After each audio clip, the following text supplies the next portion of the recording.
En algunos lugares los poderes tienen vigencia. Revisa tu poder, aquí te decimos cómo. Te explico. Son 12 estados en el país donde los poderes, aunque no lo diga el papel, pierden su vigencia. Verifica si el tuyo está en la lista. Ojo, para ahorrarnos tiempo y de una vez descartar, te explico 2 puntos importantes. Primero, sea cual sea el estado donde se otorgue el poder, queda inservible siempre que ocurra alguna de estas 5 razones. 1, porque lo cancelan. 2, por renuncia de quien recibió el poder. 3, porque se termina el asunto por el cual se otorgó. 4, por fallecimiento de alguna de las partes o su pérdida de capacidad para tomar decisiones. Y 5, porque simplemente se venció. Y en segundo lugar preguntarás, ¿sirve o no sirve? Para saber si tu poder sigue vigente, solo pásalo por el filtro de estos 3 pasos. 1. Si a tu poder no le pusieron un plazo. 2. No ha ocurrido nada de lo antes enlistado. Y 3. No fue emitido en alguno de los 12 estados que vamos a mencionar. Puedes tranquilizarte, la regla general dice que sigue vigente sin importar el tiempo que haya pasado. Pero, si tu poder sí fue otorgado en alguno de estos 12 lugares, la historia cambia. Te explico. La excepción a la regla anterior son 12 estados, y para que sea fácil lo vamos a dividir en 2 partes, los que vencen en 5 años y los que vencen en 3. Presta mucha atención, porque en algunos casos hay reglas muy particulares. Empezamos con los de 5 años, Aguascalientes, Colima, Guanajuato y Jalisco.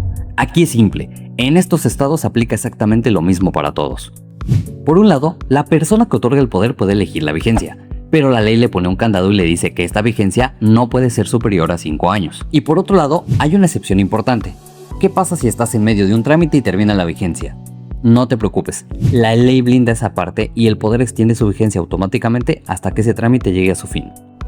Ahora vamos con los de 3 años. Para que entiendas mejor, estos los vamos a separar en 2 grupos. El primer grupo es fácil, donde se puede escoger la vigencia, y el segundo grupo son aquellos que tienen estipulaciones muy particulares. Empecemos con el primer grupo, Baja California, Estado de México, Quintana Roo, Sonora y Zacatecas. En estos estados, la ley no limita a las partes a una vigencia. Pueden otorgarlo por el tiempo que quieran, pero con la condición de que la vigencia debe constar textualmente en el poder. En Sonora incluso se puede poner irrevocable.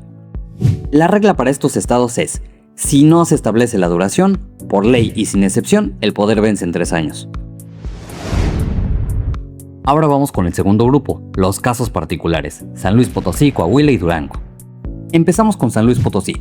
Por un lado, aquí aplica igual que los del grupo anterior. Es decir, si el poder no establece expresamente la duración, por ley vence en 3 años. Pero tiene la misma excepción de Aguascalientes, Colima, Guanajuato, Jalisco y Coahuila. Si te encuentras en pleno asunto y se cumplen los 3 años, el poder extiende su vigencia hasta que ese asunto llegue a su fin. Seguimos con Coahuila. Coahuila es un caso muy particular. La vigencia depende de quién otorgue el poder, si es persona física o persona moral. Te explico. Si el poder lo otorga una persona física, por ley caduca a los 3 años. Incluso si en el documento se determina una vigencia superior, el código marca que ese exceso se tiene por no puesto, de modo que, por ley y sin excepción, sí o sí pierde vigencia a los 3 años.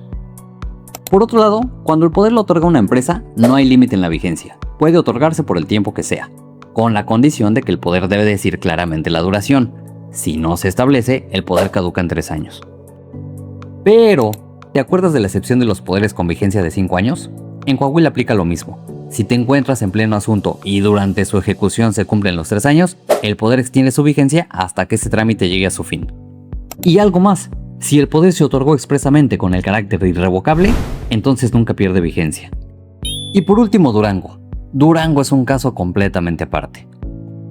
Aquí la particularidad es que cuando el poder es otorgado por personas que no llevan a cabo actividades mercantiles, esto puede ser personas físicas o personas morales, y cuando se otorgue para ejercer facultades de dominio o riguroso dominio sobre bienes inmuebles, en estos casos el otorgante tiene la libertad de establecer la duración sin que pueda exceder de 36 meses, o sea, 3 años.